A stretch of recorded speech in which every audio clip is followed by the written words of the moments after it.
নিজের পেশায় স্বাচ্ছন্দ্য বোধ করা। নিজের পেশায় স্বাচ্ছন্দ্য বোধ করা মানুষের জীবনে অত্যন্ত গুরুত্বপূর্ণ অংশ। যখন একজন মানুষ তার কাজকে বোঝে, ভালোবাসে এবং তাতে মানসিক তৃপ্তি অনুভব করে, তখন সেই কাজ আর কেবল দায়িত্ব থাকে না, তা হয়ে ওঠে আত্মপ্রকাশের একটি মাধ্যম।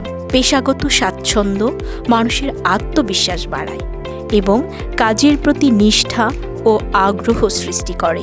নিজের পেশায় স্বাচ্ছন্দ্য থাকলে কাজের চাপও তুলনামূলকভাবে কম মনে হয়। মানুষ তখন বাধ্য হয়ে নয়, বরং আনন্দের সাথেই কাজ করে।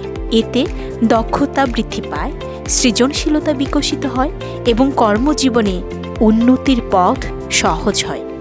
পাশাপাশি মানসিক শান্তি বজায় থাকে, যা ব্যক্তিগত জীবনকে ইতিবাচকভাবে প্রভাবিত করে।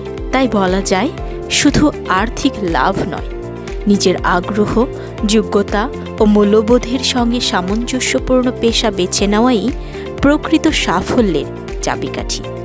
নিজের পেশায় স্বাচ্ছন্দ্য বোধ করতে পারলে জীবন হয়ে ওঠে আরও ভারসাম্যপূর্ণ ও অর্থবহ।